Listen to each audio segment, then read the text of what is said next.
Success to all में आपका स्वागत है। जैसा कि आप लोगों को पता है कि हम लोग बीएसएससी का सेट डिस्कशन कर रहे हैं और बीएसएससी का ये सेट डिस्कशन जो है ना प्रीवियस ईयर सेट है। ठीक है, बीएसएससी, ठीक है, बिहार सर्विस कमीशन होता है इसका। अब यहाँ देखिए, जो बिहार का जो बीएसएससी का एग्ज़ाम है वो अगर आप पूरे प्रीवियस ईयर को देख लेंगे तो आपको काफ़ी हेल्प मिलेगा। दूसरी बात ये है कि यदि आप चाहेंगे कि पूरा हम मैथ कवर कर ले तब बनाएं तो कभी भी आप पूरा अपना स्कोर अचीव नहीं कर सकते।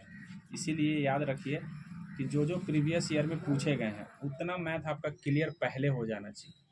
अगर उतना आप क्लियर कर लेते हैं तो हमको नहीं लगता है कि आप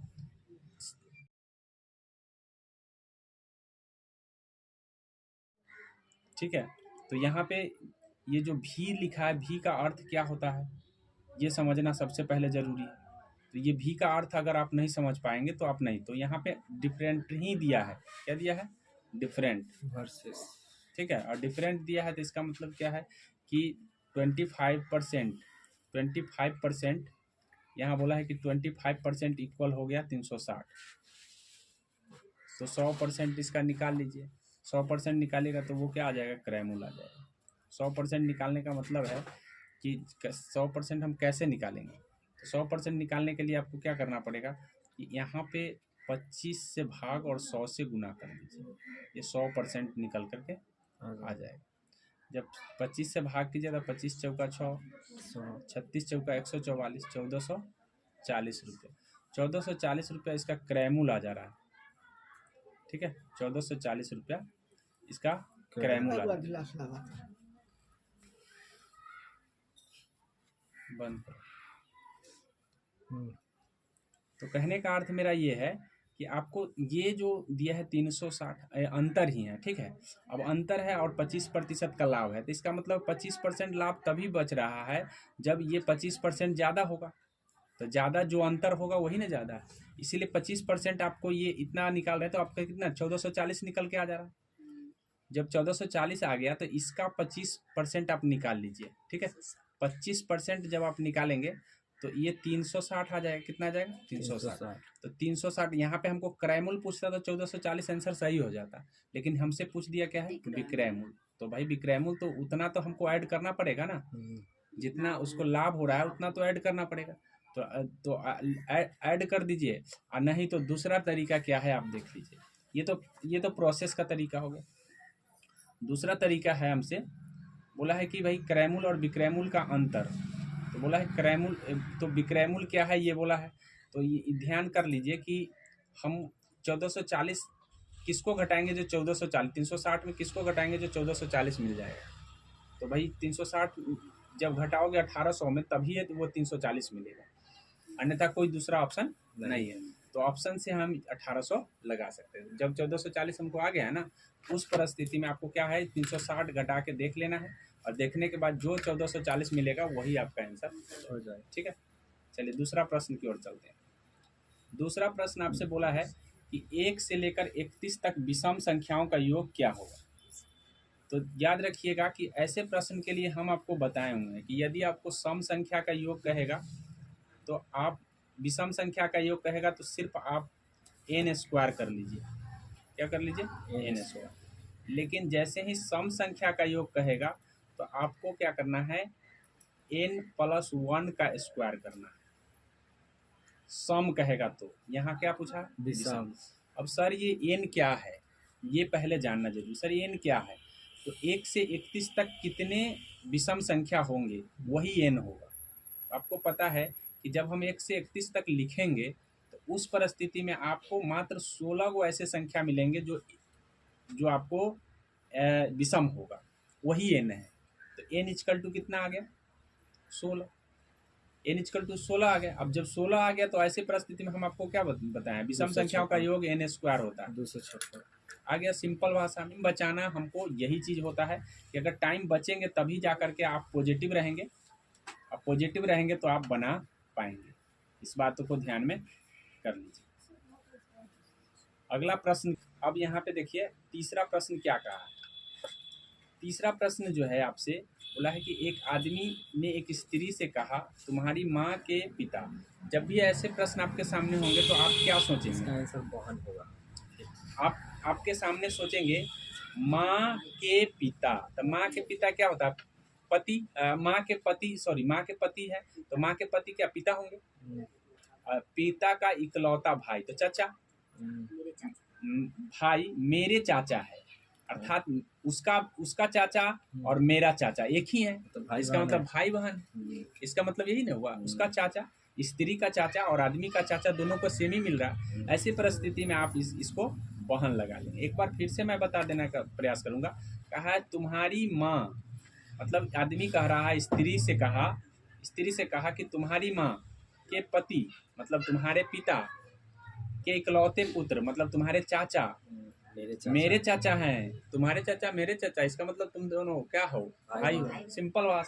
तो इस तरह से हम समझ जाते हैं क्या हो जाएंगे यहाँ पे, बहन भाई बहन का रिलेशन है।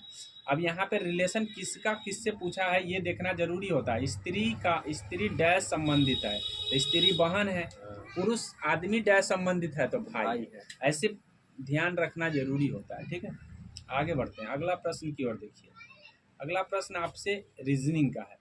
ये रीजनिंग का सवाल जो है ना एक सीरीज का है ये, और इसमें क्या होता है कि 4 आपको प्रश्न दिए रहते हैं, इसमें से आपको अगला ढूंढना होता है। अब इसको ढूंढने के लिए आपको देखना होता है कि इसका क्या इन्वेंशन हो रहा है। आगे देखिए ये ऊपर आधा चला गया, आधा लाइन पार कर गया, फिर आधा लाइन पार करने के लिए इसने इस लाइन को तो छोड़ ही दिया, अब दूसरा लाइन पर आ गया, एक लाइन पार कर गया।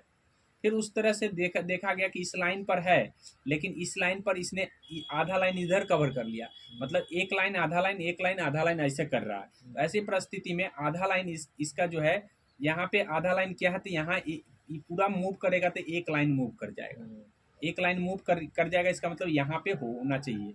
ठीक है, अब यहाँ पे कितने ऑप्शन हैं जो दिए गए हैं देख लीजिए। यहाँ पे ऑप्शन आपको दिए गए हैं 2। ठीक है, 2 ऑप्शन है, एक ऑप्शन ए में है और एक ऑप्शन बी में। ठीक है, अब ए होगा कि बी होगा, ऐसी परिस्थिति में आपको हम अगला फिगर देखना पड़ेगा।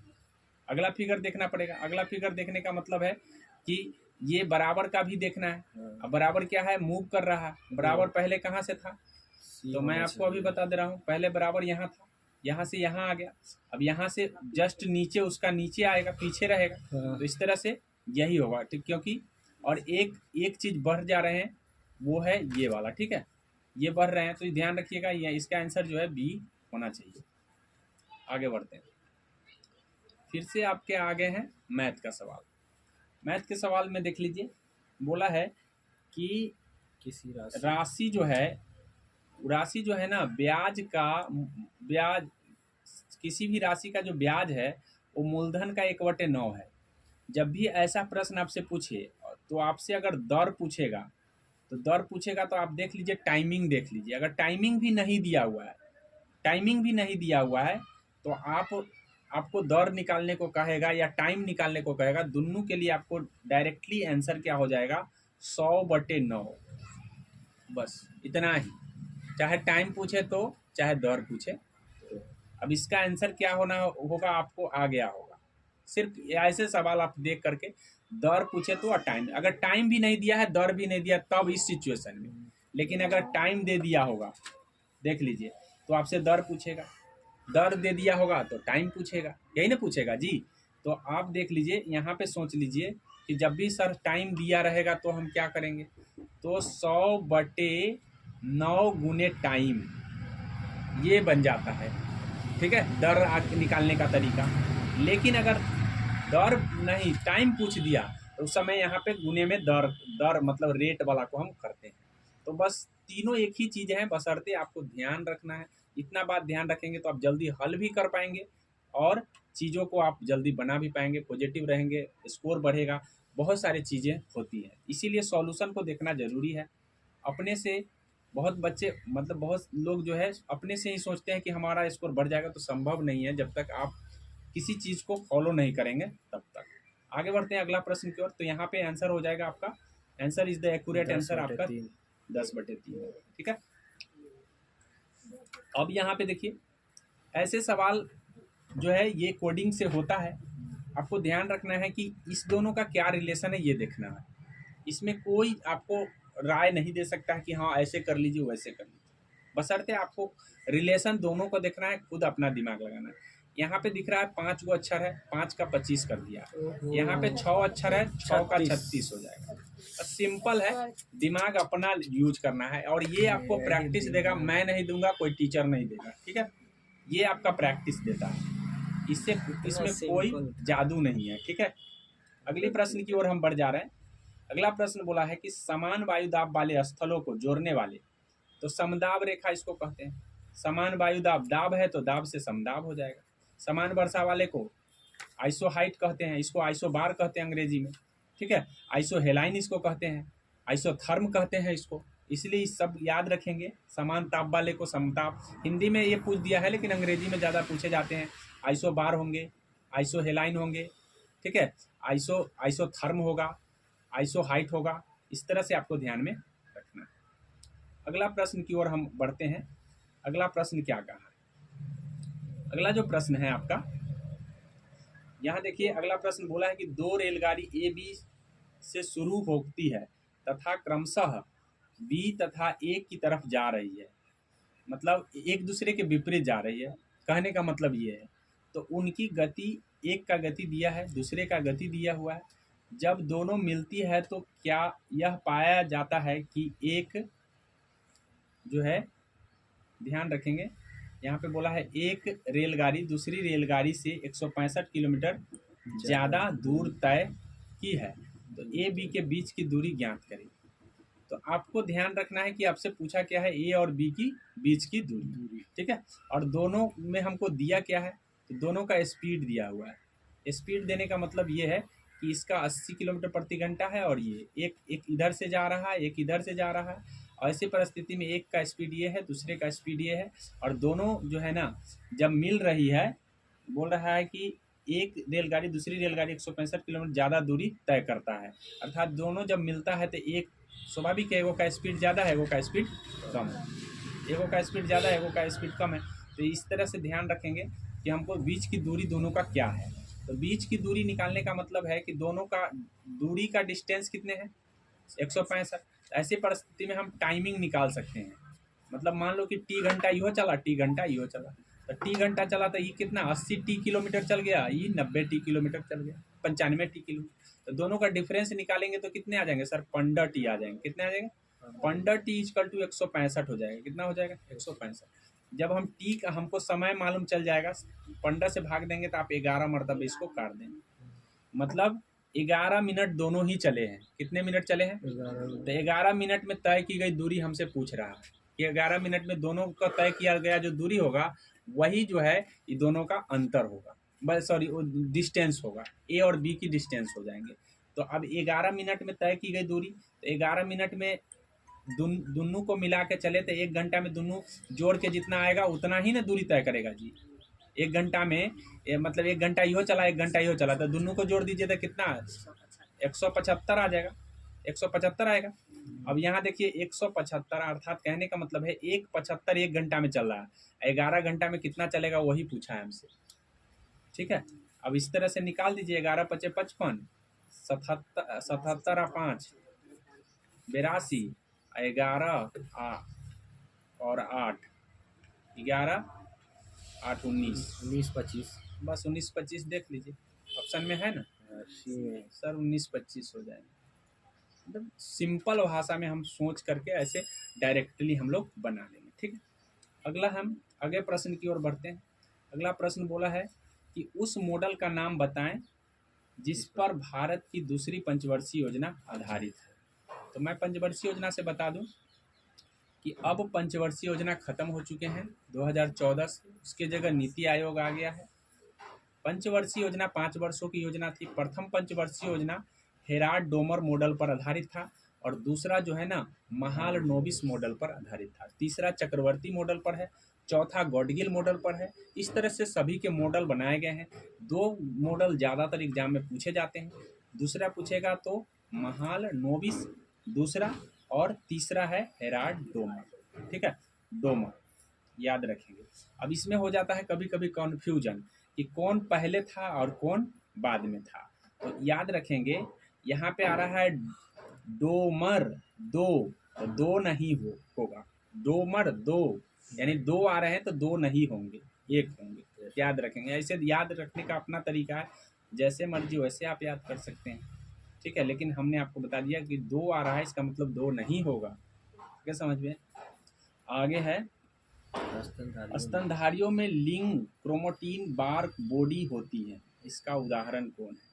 तो इसका जो उदाहरण है वो वैकल्पिक हेरोक्रोमेटिन होता है। स्तनधारी का जो होता है बाल वैकल्पिक हेरोक्रोमेटिन को हम बार बॉडी के नाम से जानते हैं। तो ये तो साइंस का पार्ट है, साइंस के पार्ट में आपको देखना ही पड़ेगा, इसमें कोई याद करने की चीज़ नहीं है, ठीक है। साइंस का पार्ट आपको पता है। तो अब यहाँ देखिए, ये एक रीजनिंग का सवाल है।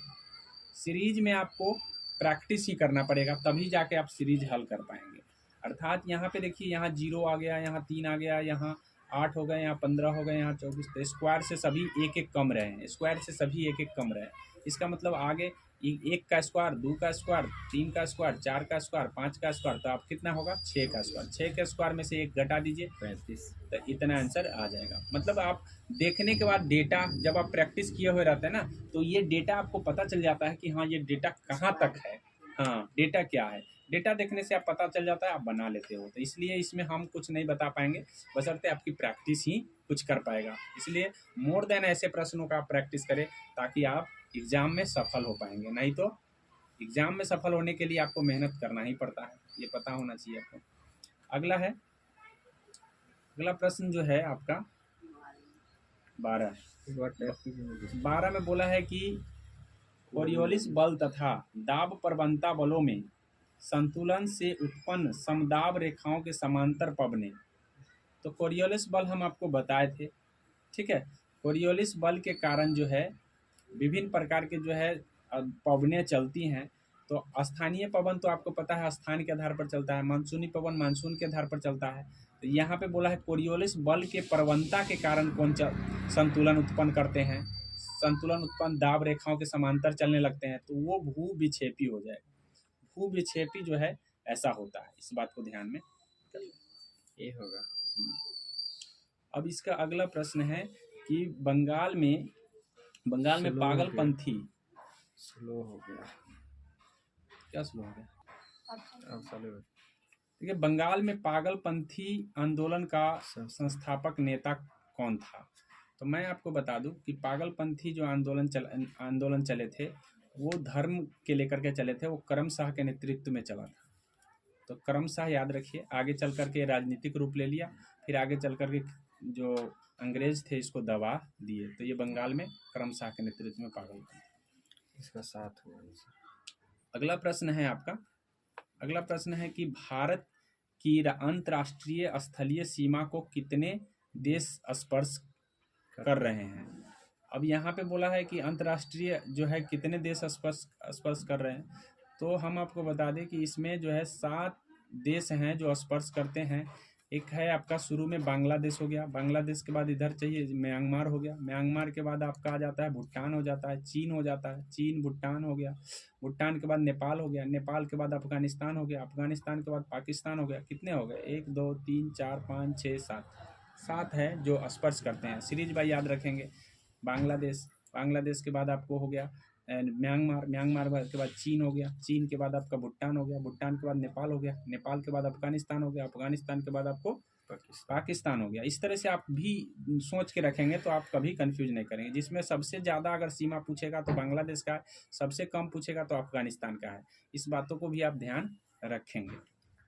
अगला प्रश्न की ओर बढ़ जा रहे हैं। स्थलीय और जलीय मिला के पूछता तो 9 हो जाता। हाँ, स्थलीय और जलीय, 2 जलीय भी देश हैं जो लगते हैं, इस बात को ध्यान रखेंगे। 4 साल के अंतराल पर जन्मे 4 बच्चों की आयु का योग दिया हुआ है इतना, ठीक है। तो उस सबसे छोटे बच्चे की आयु क्या होगा। तो ऐसे प्रश्न आप मतलब सबसे छोटा का पूछा तो आप ऑप्शन से भी हल कर सकते हैं। सपोज कर लीजिए कि उस बच्चे का आयु 9 है, तो 9 है तो पहला वाला का 9 हो जाएगा, दूसरा वाला का 13 हो जाएगा, तीसरा वाला का 17 हो जाएगा, चौथा वाला का 21 हो जाएगा। क्या इसको जोड़ने से 60 आ रहा है? अगर आ रहा है तो यही आंसर आपका 9 हो जाएगा। बस सिंपल सी बात है, ठीक है। इस जोड़ेंगे तो 30 आ जाएगा, इसको जोड़ेंगे तो 30 आ जाएगा, 30 दूना 60 आ गया। इसका मतलब 9 इज द एक्यूरेट आंसर। कुछ नहीं करने की जरूरत है। बोला 4-4 साल पर जन्म ले रहा है, तो 4-4 साल पर जन्म कर लिया, इसका मतलब सबसे छोटका यहाँ से उठाएंगे। हम 8 को भी लेके देख सकते थे, लेकिन आप देखिएगा 8 को लेके देखिएगा तो वो कम जाएगा, इसीलिए वो नहीं होगा, ये आंसर हो जाएगा। ठीक है, आगे बढ़ जाते हैं। तो इसका आंसर बी हो जाएगा। अब अगला प्रश्न की ओर हम बढ़ते हैं। अगला प्रश्न में हमसे क्या पूछा? एन सबसे बड़ी संख्या। अगला प्रश्न में हमसे पूछा है कि माना n सबसे बड़ी संख्या है और 62, 132, 237 को विभाजित करने पर प्रत्येक स्थिति समान संख्या शेष रहती है, तो n के अंकों का योग क्या होगा? अर्थात कहने का मतलब ये है कि वो n संख्या पहले क्या है ये जानना जरूरी है। तो उसके लिए आपको ध्यान रखिएगा, जब भी समान शेष वाला पूछा जाता है तो n निकालने का तरीका क्या होता है कि आप इसको a मान ले, इसको b मान ले, इसको c मान ले। आप a में से b में से c घटा ले, c में से a घटा ले, और b में से मतलब b में से आप a को घटाएं, फिर c में से b को घटाएं, c में से b को घटाएं, और फिर c में से a को घटा ले, c में से a को घटा ले। घटाने के बाद आपको बचेगा एगो, यहाँ पे a में से b घटाइएगा तो कितना बच जाएगा? आपको 70 बच जाएगा। फिर यहाँ घटाएंगे, इसको घटाएंगे तो कितना बचेंगे? इसको घटा लीजिए 237 में से तो 5, उसके बाद यहाँ पे बच जाए 0, 105 बचेंगे, और ये 175 बचेंगे। सबका एलसीएम जब आप लीजिएगा तो 35 एलसीएम आ जाता है। कितना आ जाता है? 35। तो 35 को जोड़ने से कितना आएगा? 8। बोला उन n संख्या, n कितना आ गया? 35। जो हमको एलसीएम होगा वही हमारा n होगा, और n जब हमको आ गया है तो ऐसी परिस्थिति में आपको क्या देखना है? दोनों का योग पूछा है, n अंकों का योग क्या होगा? तो 5 या 3 कितने हो जाएंगे? 8। सॉरी, एलसीएम नहीं, एचसीएफ। एलसीएम उतना नहीं आएगा, एचसीएफ होगा। सॉरी, गलती बोला गया, एचसीएफ होगा। ठीक है, एचसीएफ निकाल लीजिए, और एचसीएफ निकालने के बाद दोनों को जोड़ लीजिए। जब एचसीएफ निकालते हैं तो आप एचसीएफ निकालने का तरीका मैं आपको बता दूं कैसे एचसीएफ आप निकालेंगे। तो एचसीएफ निकालने का मतलब है कि एक तो आपको आया है 175, एक आया है आपका 105, एक आया है आपको 100, सीधे 70 आया। तो आप 70 से इसमें भाग कीजिए, भाग करने के बाद क्या एचसीएफ निकलता है, फिर उसी से इसमें अगर भाग लग जा रहा है तो वही एचसीएफ आपका बन जाएगा। तो 175 कहाँ से लाए? अभी ने बोले ना कि दूसरे वाले में से पहले वाले को घटाइए तो 70 आ गया। अच्छा, फिर उसके बाद है तीसरे वाले में से दूसरे वाले को घटाइए तो आपका आ जाएगा 105। फिर तीसरे वाले से पहले। ठीक है, अब फिर तीसरे वाले से पहले वाले को घटाइए तो आ जाएगा 175। अब इसको एचसीएफ निकालिएगा तो आ जाएगा 35। और यही अंकों का योग हमसे पूछा। एन पूछता तो 35 होता। आगे समझ में मेरे ख्याल से आ गया होगा। तो आसान सवाल जल्दी से आपको हल करने का तरीका ये मैं बताया हूँ। इसका आंसर हो जाएगा ए, इसका आंसर ए हो जाएगा। ठीक है, आगे बोला चीन की राष्ट्रीय भाषा क्या है? ठीक है, तो चीन की राष्ट्रीय जो भाषा है वो मंडारिन है, इस बात को ध्यान रखें। चीन की राष्ट्रीय भाषा मंडारिन है, इस बात को ध्यान रखें। अब आगे फिर से आपको प्रश्न आया मैथमेटिक्स का। तो मैथमेटिक्स का जो प्रश्न है यहाँ पे बोला है कि एक चुनाव में 2 उम्मीदवार थे, इसमें कुल 85% मत पड़े, 5% अवैध घोषित कर दिए गए, और एक उम्मीदवार को वैध मतों का 80% मिला, जो कि इतना है। तो आप बताइए कि कुल मतदाताओं की संख्या क्या थी? तो कुल मतदाताओं की संख्या सपोज थोड़ा देर के लिए आप मान लीजिए कि x रहा होगा। जब x रहा होगा तो ऐसी परिस्थिति में मैं आपको बता दूं x मतदाता है, इसमें से 85% मत पड़ गया, तो 85% मतलब इतना मत पड़ गया। ठीक है, इसमें से 5% मत जो है ना अवैध कर दिया गया, मतलब कहने का मतलब वो खराब निकल गया। तो कितना सही निकल गया? 95%। 95% मत जो है ना सही निकला। तो इसका मतलब ये सही मत है। इस मत में से एक जो है ना 80% एक को मिला। कितना मिला है? 80। तो इसका 80% 80/100 हो गया। कितना हो गया? 80/100। अब इसके बराबर कौन हो जाएगा? 17 44 2। इसको हल करने का तरीका कोई दूसरा शॉर्टकट तरीका नहीं है, लेकिन आपको ध्यान रखिएगा कि जब इसको काटेंगे तो यहाँ 17 आ जाएगा, यहाँ पे 20 आ जाएगा, यहाँ काटेंगे तो 19 आ जाएगा, यहाँ पे आ जाएगा 20 आ जाएगा, यहाँ काटेंगे तो 20 चौका 80 हो जाएगा, 20 पंचे 100 हो जाएगा। तो आप कैंसिल करके उसके बाद आप काट करके देखेंगे तो लास्टली आपका जो आंसर होगा वो आप निकाल सकते हैं। जो भी काटने के बाद आएगा, काटने के बाद जो आएगा वो निकाल लीजिएगा, ठीक है। इस तरह से शॉर्टकट है, अब इसका कोई ज़्यादा शॉर्टकट नहीं है, ठीक है। एक बार देख लीजिएगा इसका आंसर क्या आएगा। हम आगे बढ़ते हैं क्योंकि देर हो जाएगा। आगे देख लीजिए, तरीका मैंने बता दिया। आगे यहाँ पे प्रश्न नंबर, निम्नलिखित विकल्पों में से वह विकल्प चुने जो दी गई शब्द युग्म के जल प्रतिबंध। तो जल प्रतिबिंब बनाने वाले में जब भी आपको ढूंढना होगा तो आप पीछे से ढूंढे। किससे ढूंढे? पीछे से। जब आप इसका जल प्रतिबिंब बनाएंगे तो आपको ये 6 ऐसे दिखेगा। ऐसे दिखेगा क्या? नहीं, बल्कि ये ऊपर से नीचे आ जाएगा। अर्थात कहने का मतलब है कि आपको ऐसे दिखाई देगा, 9 दिखाई देगा। क्या दिखाई देगा? 9 नहीं। क्या 9 दिखाई देगा? नहीं दिखाई देगा, तो 9 वाला कट गया, 9 नहीं दिखाई देगा, ठीक है। ऐसे दिखाई दे सकते हैं, ऐसे दिखाई दे सकते हैं, सब में है। ठीक है। तो ये 3 को में तो एक ऑप्शन तो हम काट दिए। अब एक ऑप्शन के बाद डी तो सेम दिखाई देगा, तो ये सही है, ये सही है, यहाँ भी सही है। तो अच्छा, अब उसके बाद है सी सेम दिखाई देगा, तो सी सेम सब में है, ठीक है। तो सी को नहीं देखेंगे हम, जो अलग होगा वही देखेंगे। अब 5 को देखिए, क्या तीनों में सेम बनाया है? तो तीनों में सेम बनाया है, ठीक है। अब उसके बाद है 4 को देखिए, 4 को तीनों में सेम बनाया है, होगा। तो 4 को देखिए, ये जो है ना, यहाँ पे गलती किया है, ये कट गया। अब ये दोनों में से कोई होगा, तो ये जो है आप देख लीजिए कि इसको जब उल्टा है तो ये बायां कर दिया इधर, बायां कर दिया है, जबकि बायां नहीं होना चाहिए। दायां बायां चेंज होता है पासर परिवर्तन, इसलिए ये गलत हो गया। ए इज द एक्यूरेट आंसर होगा, ठीक है।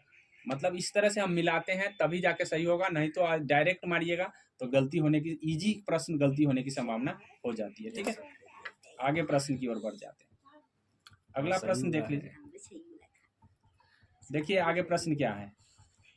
आगे में ये प्रश्न जो है दिख रहा होगा आपको, बोला है कि ये पैटर्न है, बोला है कि इसको हम जब ये लिख देते हैं तो इसको क्या लिखेंगे। तो इसको देखिए, यहाँ पे देखिए कि क्या लिख रहा है। ये क्या कर रहा है कि इसने क्या कर दिया कि उलट दिया। सबसे पहले यहाँ से इसने मान लीजिए कि हम एक बना रहे हैं, यहाँ पे देखिए ये बना दिए, ठीक है। अब बना देने के बाद हमको ऐसे बनाया है, ऐसे है, ऐसे है, ऐसे है, और फिर ऐसे है, ऐसे है ना।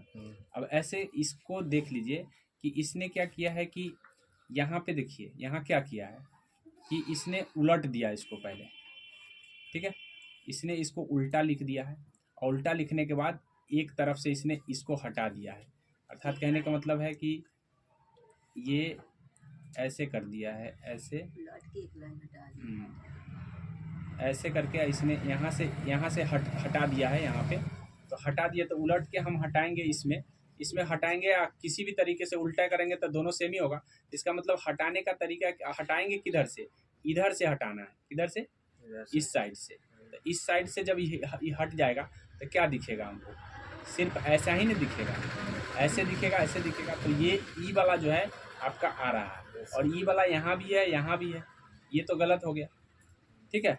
अब यहाँ पे देखिए ये 5 को भी उसी तरीके से क्या है, 5 को क्या किया है, उल्टा कर दिया है। उल्टा करने के बाद एक साइड से उसने हटा दिया है, मतलब एक साइड से इसने इस वाले को हटा दिया। तो इस वाले को हटाने का मतलब है कि हम भी इस 6 को उल्टा करेंगे और एक साइड से हटाएंगे तो ई जैसा दिखने लग जाएगा। तो ये ध्यान रखिएगा, यहाँ बी आंसर हो जाएगा। अगला देखिए, अगला प्रश्न है आपका, एक परिवार में 5 सदस्य की आयु का योग 124 है तथा उनके माता पिता की आयु का योग 76 है, तो सबसे छोटे बच्चे की आयु ज्ञात कीजिए, ठीक है। सबसे छोटे बच्चे की आयु का योग ज्ञात करना है। अब सबसे छोटे बच्चे के आयु का योग ज्ञात करने के लिए आपको सबसे पहले देखना है कि इसमें दिया क्या है। बच्चों का योग क्या दिया है? 5 सदस्यों के आयु का योग, मतलब टोटल 5 का योग यहाँ 124 जो है ना, टोटल 5 का है, जिसमें से ये अनुपात किसका है? बच्चों का, और 76 किसका है? माता पिता का। अर्थात कहने का मतलब है कि अगर हम बच्चों को मान लें कि एगो के 3x है, एगो के 4x है, एगो के 5x है, अब माता पिता दोनों के जोड़ के कितना है 76 है, तो ये किसके बराबर हो जाएंगे 124 के बराबर हो जाएंगे। किसके बराबर हो जाएगा 124, बस 124 के बराबर है। तो अभी 76 घटा देंगे तो यहाँ पे क्या बच जाएंगे 48, कितना बच जाएंगे 48, अर्थात इस दोनों को जोड़ने से 12x आता है और 12x बराबर हो जाएगा 48। तो 4 आ गया x की वैल्यू, लेकिन हम छोटका वाला को क्या माने 3x, बड़का वाला को क्या माने उससे बड़ा वाला 4x, उससे बड़ा वाला क्या 5x। आपसे कौन पूछा है सबसे छोटका, तो सबसे छोटका 4 तिहाई 12, उससे बड़का पूछता मझिला का तो कितना 4 चौका 16, उससे बड़का सबसे बड़का का पूछता तब 20। आगे समझ में, तो यहाँ पे आंसर क्या हो जाएगा एक्यूरेट आंसर 12 होगा। आगे समझ में, आगे बढ़ते हैं। आगे देखिए, इस तरह के प्रश्न हल करने के लिए आपको क्या करना पड़ेगा। इस तरह के प्रश्न हल करने के लिए आपको सबसे पहले ये वाला रूट को हल करना पड़ता है। अब ये वाला रूट दिया हुआ है 0.00, तब सबसे पहले काउंट कर लीजिए कि कै गो डेसिमल है, कै अंक का 4 का, तो 4 गो है, तो जब ये वर्गमूल होता है तो 1 अंक का बन जाता है। अर्थात कहने का मतलब है कि 25 का वर्गमूल 5 हो गया और 1 अंक का डेसिमल दे दिए, अर्थात 0.05 हो गया। क्या हो गया 0.5, 0.05 होगा या 0, हाँ, क्योंकि 1 अंक का डेसिमल नहीं 2 अंक का डेसिमल, 4 है तो 2 अंक का ना होगा, 1 अंक का नहीं ना होगा, 4 गो है तो 2 अंक का, 0.5 होगा। क्या होगा 0.5, तो इसका मतलब हो गया रूट अंडर 0.04 और 0.05 जोड़ के कितना आएगा 0.09 आएगा ना। तो 2 अंक का डेसिमल है, इसको वर्गमूल करेंगे तो 9 का वर्गमूल 3 आ जाता है, 1 अंक का डेसिमल दे देंगे, हाँ 0.3 होगा सीधे 0.3। D is the accurate answer हो जाएगा। इसका आंसर क्या हो गया डी हो गया। आगे समझे, क्योंकि लास्ट में कैलकुलेट करके 0.09 आ रहा है, तो इसका आंसर क्या हो जाएंगे 0.3 हो जाएंगे। ठीक है, 9 का वर्गमूल 3 होता है और 2 गो डेसिमल है, इसलिए 1 डेसिमल यहाँ पे बाहर बचेगा। आगे समझ, आगे बढ़। छोटे छोटे सवाल जो है ना गलती हो जाते हैं अगर हम ध्यान नहीं देते हैं तो। ठीक है, अगला प्रश्न देख लीजिए क्या है। बोला है कि निम्नलिखित में से बिहार का कौन सा जिला फलों का सबसे बड़ा उत्पादक है। कौन होगा मुजफ्फरपुर। अच्छा, लीची थोड़ी ना बोला है इसमें, लीची बोलता तब ना। फलों का सबसे बड़ा, सबसे फलों में तो हुए है, लीची इसमें ना है। स्टॉप। देखिए, चूंकि बिहार में फल का पूछा है तो फल में सबसे ज़्यादा अग्रणीय जो है ना दरभंगा है। कौन है दरभंगा, लेकिन दरभंगा तो ऑप्शन में है नहीं। दूसरे नंबर पर आपका आता है पूर्वी चंपारण, ये भी नहीं है ऑप्शन में। तीसरा नंबर पर आता है मुजफ्फरपुर, तो यहाँ पे मुजफ्फरपुर आंसर सही हो जाएगा। ठीक है, मुजफ्फरपुर सही हो जाएगा। गेहूं के उत्पादन में पूछता था आपका हो जाता रोहतास, इस बात को ध्यान में कर लीजिए, क्योंकि गेहूं सबसे ज़्यादा उत्पादन रोहतास में होता है। ठीक है, उत्तरी गोलार्ध में प्रति चक्रवात में पवन संचरण की दिशा होती है। तो आपसे ये पूछा गया जो सवाल है, थोड़ा सा इन प्रश्नों पर आपको ध्यान देने की जरूरत है। अगर ध्यान नहीं देंगे तो अक्सर गलती कर लेंगे। प्रश्न पूछा है प्रति चक्रवात, एक होता है सीधे चक्रवात पूछता है। क्या पूछता है चक्रवात, तो चक्रवात पूछता है तो एंटी क्लॉकवाइज होगा, लेकिन प्रति चक्रवात पूछता है तो उत्तरी गोलार्ध में क्लॉकवाइज हो जाता है। क्या हो जाएगा क्लॉकवाइज में घड़ी की दिशा। तो घड़ी सुई के विपरीत बोला है, समदाब रेखा समांतर बोला है, घड़ी सुई के अनुदिशित, तो अनुदिशित हो जाएगा। ठीक है, यहाँ पे डी आंसर सही हो जाएंगे।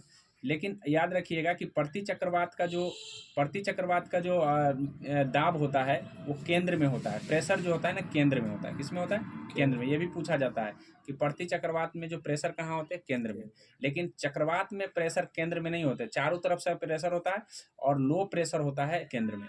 केंद्र में क्या होता है लो, और प्रति चक्रवात में हाई प्रेशर होता है केंद्र में।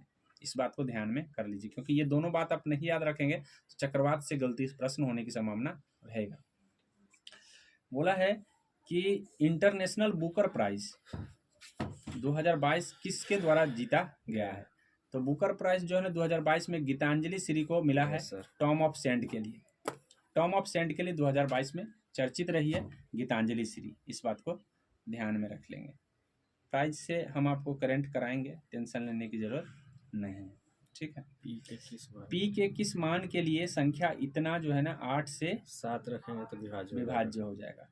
तो आपको पूरा को कभी नहीं देखना है, जब भी ऐसे प्रश्न पूछा जाएगा तो 9p6 को देख लेना है। ऐसा जब आप यहाँ पे 8 रखेंगे तो 8 रखेंगे तो ये कभी भी 4 से नहीं लग रहा है, तो इसका मतलब 8 से भी नहीं लगेगा, क्योंकि आप देख लीजिए इसका आधा है, इसका आधा, 2 बार आधा कभी नहीं होगा, तो इसके मतलब है कि 8 नहीं होंगे।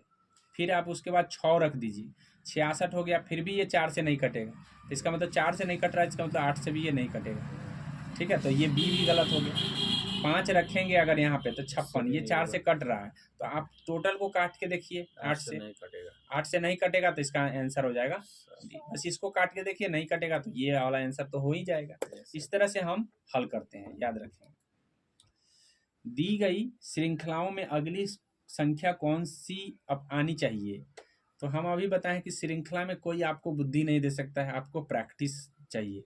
यहाँ 2 बढ़ा दिया, फिर 2 बढ़ा दिया, 4 बढ़ा दिया, फिर 4 बढ़ा दिया, फिर कितना बढ़ाया, 6 बढ़ाया, तो फिर 6 बढ़ेगा, 2 बढ़ा, 2 बढ़ा, 4 बढ़ा, 4 बढ़ा, 6 बढ़ा तो 6 बढ़ेगा, 26 हो जाएगा। क्या हो जाएगा? 26। बस ये देखने से पता चलता है कि ये किस कैटेगरी का सवाल है। प्रैक्टिस, आपको मोर देन प्रैक्टिस चाहिए इसमें।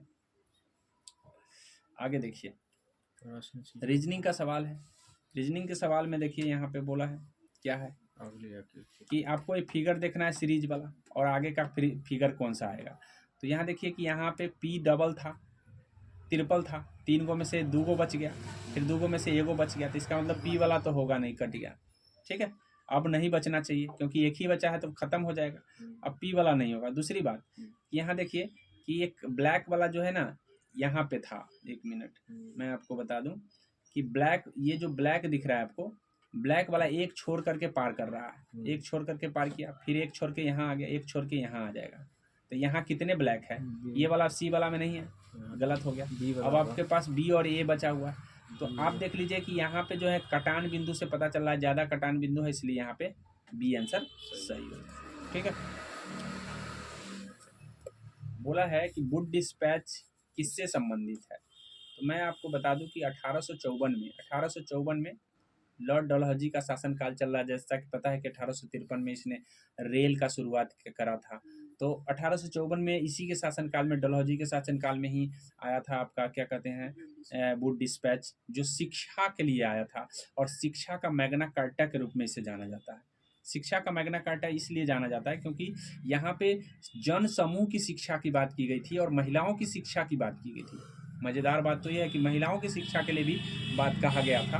तो इस तरह से ध्यान रखिएगा कि इसी कारण से इससे शिक्षा का मैग्ना कार्टा कहा जाता है। वुड डिस्पैच एक शिक्षा से संबंधित है। दूसरी बात कि मैं आपको बता दूं, यही कारण था कि क्या कहते हैं, इंग्लैंड की तौर पर, मतलब भारत में भी 1857 में 3 विश्वविद्यालय बनाए गए थे, मद्रास, बॉम्बे और कोलकाता। 1857 में यही कारण था, वुड डिस्पैच के कारण। तो आप आंसर इसका एक्यूरेट लगा लेंगे, शिक्षा, ए आंसर हो जाए। अगला प्रश्न की ओर हम बढ़ेंगे। अगला प्रश्न क्या कर रहा है, बोला है कि ए बी सी एक साथ मिलकर के प्रतिदिन 300 रुपये कमाते हैं, जबकि ए सी मिलकर के 177, बी सी मिलकर के 162, तो सी दैनिक कमाई कितने करते हैं। तो हमको पता है कि तीनों मिला करके ए प्लस बी प्लस सी कितने कमा रहे हैं, 300। अच्छा, अब उसके बाद है ए और सी कितने कमा रहे हैं, 177। ए और सी अगर घटा दिया जाए, इसमें से ए सी को घटा दिया जाए तो क्या बच जाएगा, बी बच जाएगा। तो ए सी कितना कमा रहे हैं, 177। 177 जब इसमें से लेस कर दीजिएगा तो कितना बच जाएगा, 123। कितने बच जाएंगे, 123। तो ये बी का वैल्यू आ गया, किसका आ गया, बी का। लेकिन हमको तो चाहिए सी का, तो आपको पहले ए का निकाल लेना है, बी का निकाल लेना है, तब लास्ट में बच जाएगा सी का। सी तो तीनों में से घटा लेंगे, तो ए बी को तो पता चल गया सर किसको घटाए हैं, तो बी का पता चला है ए और सी वाले को। उसी तरीके से जब आप बी और सी वाले को घटाएंगे तो ए का पता चल जाएगा, तो 2 का पता चल जाएगा, तो तीसरा अपने आप आ जाएगा। अब हमको ए निकालने के लिए हम 162 घटा देंगे 300 में से। 162 जब 300 में से घटाइएगा तो ऐसे परिस्थिति में कितना बच जाता है आपको बच जाता है 300 जब घटाएंगे इसमें से, तो सबसे पहले 150 घटा लीजिए, 150 बचा, 12 और घटा लीजिए तो 182 थोड़े बचेंगे। आप देखिए घटाने का तरीका सोचिए, 300 है 300 में से 150 घटाइए तो 150 बचा। आज 150 नहीं घटाना था हमको, 162 घटा, 12 और घटाना है, 138 बचेगा। कितना बचेगा? तो 138 आ गया। कितना आ गया? 138। अब ये दोनों को ऐड कीजिएगा तो ए और बी का आ जाएगा। जब ए और बी का आ गया तो कितना बच जाएगा? 200, 30 और 20, 30 और 20 50, मतलब 250 यहाँ पे 261 आ गया। कितना आ गया? 261। तो कितना उधर रह गया 300 पूरा करने में? कितना रह गया जी 300 पूरा करने में? कितना? 39। याद रखिएगा कि भाई 61 में हम कितना जोड़ेंगे जो 300 पूरा जाएगा? तो 39 जोड़ेंगे। 60 में 40 जोड़ते हैं तो 61 में 39 है ना जोड़ना पड़ेगा। सिंपल भाषा। तो इस तरह से आपका आंसर 39 हो जाएगा। क्या हो जाएगा? 39। तो थोड़ा सा जोड़ घटाव में भी आपको अच्छा बनना पड़ेगा, तभी जाकर के आप घटा पाएंगे। जोड़ने घटाने में आप तरीका देखिए कि मैं जैसे जोड़ा हूँ, मैं आपको फिर से एक बार बता दे रहा हूँ। 300 कितना है? तीनों का है, जिसमें से ए और सी कितना है? 177। जब 177 घटा रहे हैं तो आप देखिए कि 177 200 से कितना कम है?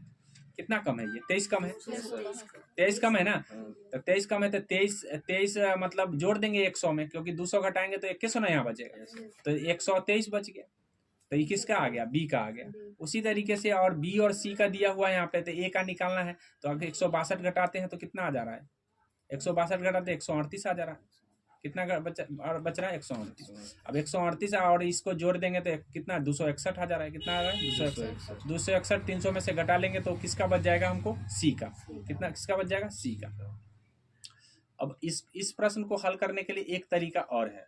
क्या तरीका है? जब भी ऐसे प्रश्न आए तो आप सिंपल भाषा में ऐसे लिख लेंगे। क्या क्या दिया हुआ है? ए प्लस सी दिया हुआ है, और फिर दिया हुआ है ए प्लस बी प्लस सी दिया हुआ। कितना दिया है? बी प्लस सी। अब इसमें से घटा लीजिए ए प्लस बी प्लस सी। ठीक है, ये दोनों को जोड़ लीजिए, इसको घटा लीजिए। घटाइएगा तो कितना आ जाएगा? ये सी के बराबर आ जाएंगे। किसके बराबर आ जाएंगे? सी के। इसका मतलब है कि ये दोनों को जोड़ लीजिए और इसमें से घटा लीजिए, सी अपने आप आ जाएगा। ठीक है, कहने का मतलब है कि ये दोनों को जोड़ लीजिए और सी को घटा लीजिए। बस सिंपल तरीका हमने बता दिया है कि सिंपल तरीका क्या है कि सर ये दोनों को जोड़ लेंगे और 300 में से घटा लेंगे, आंसर आ जाएगा। चलिए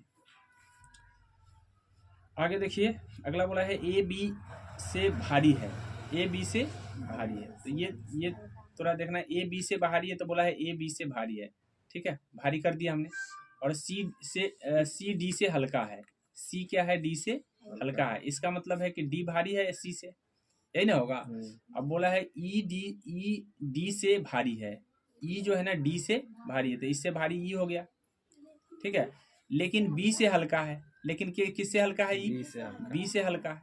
अब बी सबसे भारी यहाँ पे आ गया, तो इससे भारी भी ए है। इससे भारी कौन है? ए है। अब देख लीजिए कि कौन सबसे भारी है, कौन सबसे हल्का, यही ना पूछेगा। तो बोला उनमें से, बोला तो इनमें से सबसे हल्का कौन है? बताइए। सी सबसे हल्का। आगे समझ में? एक बार फिर से मैं बता दे रहा हूँ दोबारा। एक बोला है ए बी से भारी है, तो ए बी से भारी है, ये बता रहा है ए बी से भारी है। ठीक है, उसके बाद है सी डी से हल्का है, तो सी डी से हल्का है तो मैं सी डी को भारी कर दिया, सी को हल्का कर दिया। हल्का करने का मतलब बड़ा छोटा कर रहे हैं। ठीक है, वही ना कर रहे हैं। अब उसके बाद बोला है ई डी से भारी है। ई जो है ना डी से भारी है, तो ई को हमने डी से भारी कर दिया। अब बोला है लेकिन बी से हल्का है। इसका मतलब है कि बी से हल्का होने का मतलब है कि ई से भी भारी कौन होगा? बी होगा। अब बी से भी भारी कौन होगा? ए होगा। तो सबसे हल्का का पूछा है, यहाँ पे ई सी हो जाएगा। अब आगे देखिए, बोला है कि 2024 का ओलंपिक कहाँ आयोजित होगा? 2024 का, तो आपको ध्यान रखना है ओलंपिक 2024 पेरिस में होने वाला। पेरिस में होने वाला 2024 का। 28, 32 सब का अनाउंस हो चुका है, लेकिन ध्यान रखिएगा कि 24 वाला ज़्यादा एग्जाम में पूछे जाने की संभावना है। ऐसे हम करंट बताएंगे तो सारे ओलंपिक के बारे में बता देंगे। अब यहाँ पे देखिए, ऐसे सवाल को आप कैसे हल कीजिएगा? तो इसके लिए आप एक चीज़ याद कर लीजिए, ए के पावर एक्स बटे एक्स अगर रहता है, तो अगर मान लीजिए कि ये जो है, तो इसका शेषफल जो आएगा ए आएगा। क्या आएगा? ए।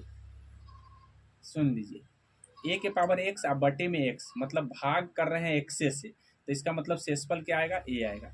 लेकिन उसके लिए कंडीशन है, ये जो है ना एक्स जो है ना अभाज्य होना चाहिए। क्या होना चाहिए? अभाज्य होना चाहिए।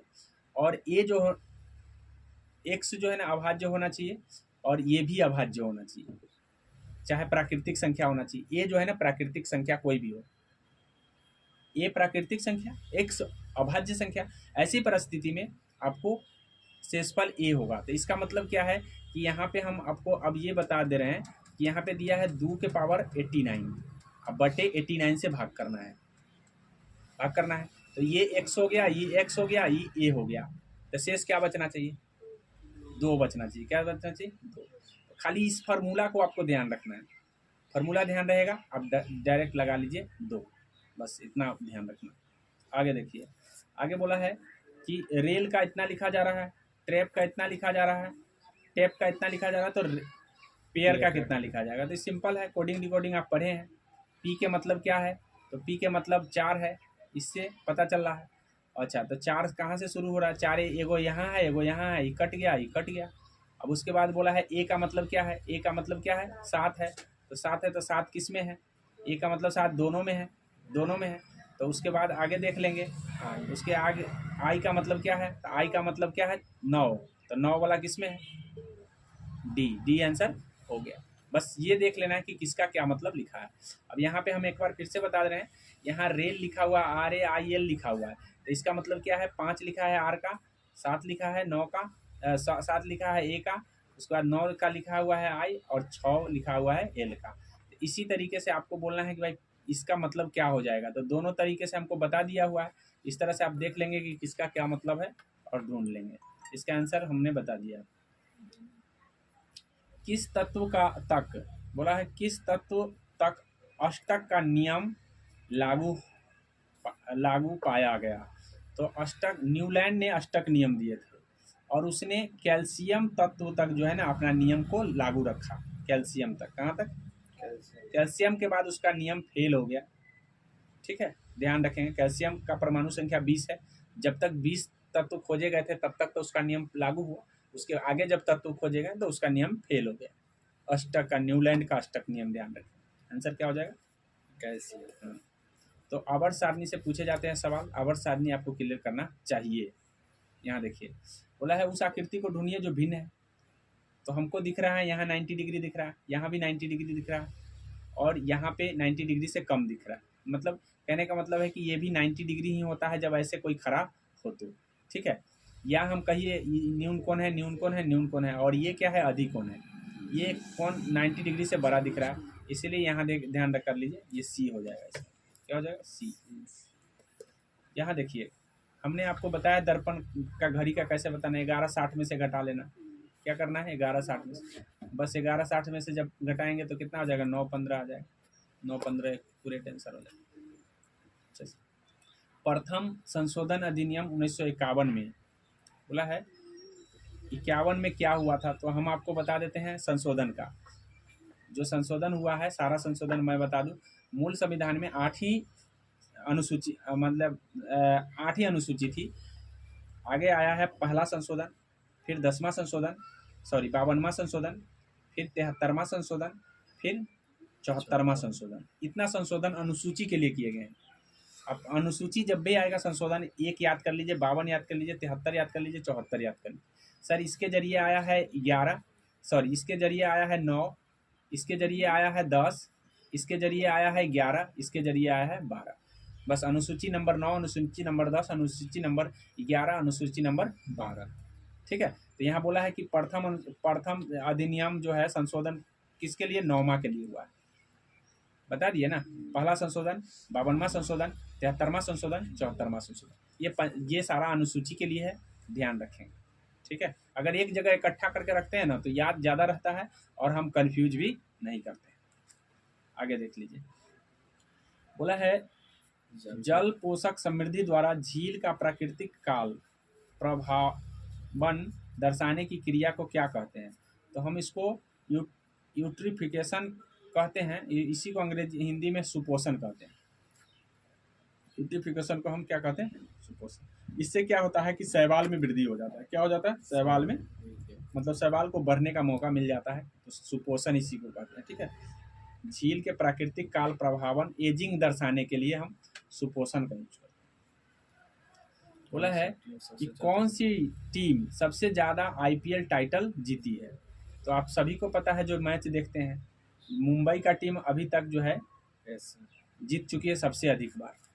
ठीक है, मुंबई का टीम की कौन कौन साल जीता है तो याद रखिए 13 से स्टार्ट कर लीजिए, आप दो बढ़ाते चल जाइए, 13, 15, 17, 19, ठीक है, 19 और उसके बाद है 21, 30 में नहीं जीता, 21, 21 में नहीं जीता है, एगो 20 में जीता है, बस इतना ही जीता है। तो यहाँ पे थोड़ा सा नियम फेल हो जा रहा है। 13, 15, 17, 19, 20, ठीक है, इतना जीता है कौन? 1, 2, 3, 4, 5 गो जीत चुका है अभी तक, और 4 गो जीत चुका है चेन्नई। ठीक है, तो इसका आंसर क्या हो जाए? मुंबई इंडियंस हो जाएंगे। ठीक है, अब पहला पूछेगा आईपीएल कौन जीता था, तो राजस्थान रॉयल्स। ठीक है, अब यहाँ पे देखिए बोला है मंत्रिपरिषद के बीच संवाद के प्रमुख तंत्र के रूप में मुख्यमंत्री के कर्तव्य का उल्लेख। तो आप ध्यान कर लीजिए कि जब भी इस मतलब आएगा तो आप याद कर लीजिए 163, 164, 165, 166, 167, सबको एक जगह याद करके रखिए, कभी कन्फ्यूजन नहीं होगा। इसमें बोला है कि भाई राज्यपाल होगा, इसमें बोला है कि 164 में बोला है कि इसके जो है नियुक्ति जो है मुख्यमंत्री की नियुक्ति होगी, 164 मुख्यमंत्री की नियुक्ति करता है, 165 जो है आपको महाधिवक्ता की नियुक्ति करता है, 166 जो है आपको ध्यान रखना है कि ये 166 मुख्यमंत्री से ही संबंधित है, मतलब सरकार के कार्य से संबंधित है, 167 मुख्यमंत्री के कर्तव्य से संबंधित है। तो यहाँ कर्तव्य की बात किया है तो 167 हो जाएगा आंसर सही। ठीक है, 167 इसके आंसर सही हो जाएगा।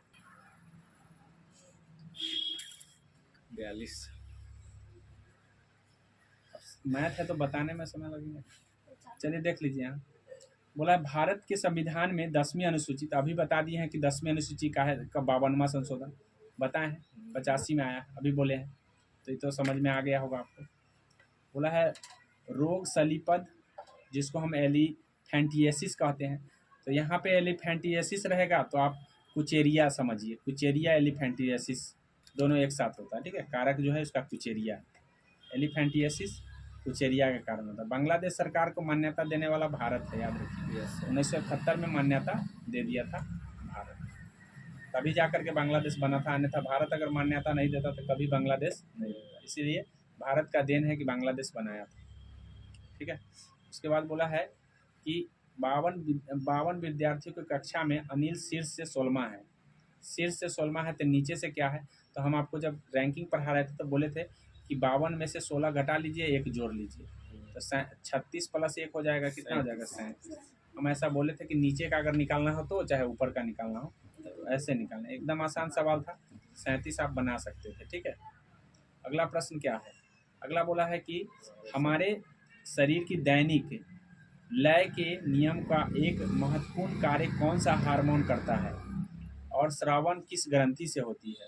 तो जो हमारे इसमें बोला है कि भाई पिनियल ग्रंथि है जो ना, उसी से निकलता है, और पिनियल ग्रंथि से तो निकलता ही है, लेकिन साथ में कौन हार्मोन है, तो ये नहीं है, प्रोलैक्टिन नहीं है, मीलोटिन है। ये मीलोटिन हमारे दैनिक शरीर के 24 घंटा जो है महत्वपूर्ण कार्य करता है, और साथ में ये पिनियल ग्रंथि से निकलता है। कहाँ रहता है? तो ये पिनियल ग्रंथि हमारे मस्तिष्क के अग्रभाग में, अग्र मस्तिष्क के भाग में रहते हैं, इस बात को ध्यान में कर लीजिए। उसके बाद है कि भारत के महान्यावादी के संबंध निम्नलिखित में विचार करना है। महान्यावादी हम आपको बताए हुए हैं कि महान्यावादी की नियुक्ति जो है ना राष्ट्रपति के द्वारा किया जाता है। यहाँ भारत के मुख्य न्यायाधीश नियुक्त करते हैं, तो ये तो गलती है। तो पहला जो गलती हो गया, तो ऐसे सवाल को देख लीजिए, जब आपका पहला गलती हो तो जो पहला होगा सबको काट दीजिए, पहला वाला गलती है। ठीक है, अब ये पहला वाला, ये 2 ऑप्शन आपको कट गया, अब या तो 2 सही होगा, नहीं तो न तो 1 न तो 2 सही होगा। ठीक है, अब यहाँ देख लीजिए भारत सरकार के विधि संबंधी विषय, तो भारत सरकार का जो सलाहकारी यही होता है जो कानून का सलाह देता है, तो 2 नंबर सही है, तो 2 नंबर यहाँ पे सही होगा, ये वाला गलती हो। इस तरह से आप बना सकते हैं। उसके बाद लास्ट हम प्रश्न आज लेके आए हैं, इतना ही। अगले दिन हम अगले प्रश्न की चर्चा करेंगे। प्रकाश के अवयवी वर्णों का विभाजन को क्या कहते हैं? तो प्रकाश के अवयवी वर्णों का जो विभाजन होता है उसको वर्ण विक्षेपण के नाम से जानते हैं। क्या कहते हैं? वर्ण विक्षेपण। याद रखेंगे कि वर्ण विक्षेपण और जो है ध्यान रखना है कि वर्ण विक्षेपण सबसे पहले बार न्यूटन ने इसका किया था, ठीक है। न्यूटन को भी आप वर्ण विक्षेपण से ध्यान करें। तो आशा करते हैं कि बात चीज़ें जो है ना आपको समझ में आया होगा। और अगर आप सक्सेस होना चाहते हैं तो प्रीवियस ईयर को प्रश्नों का सवाल और सॉल्यूशन देखना बहुत ज़रूरी है, टेस्ट देना ज़रूरी है। टेस्ट दे के सॉल्यूशन कर लीजिए, आगे हम फिर प्रश्नों को लेकर के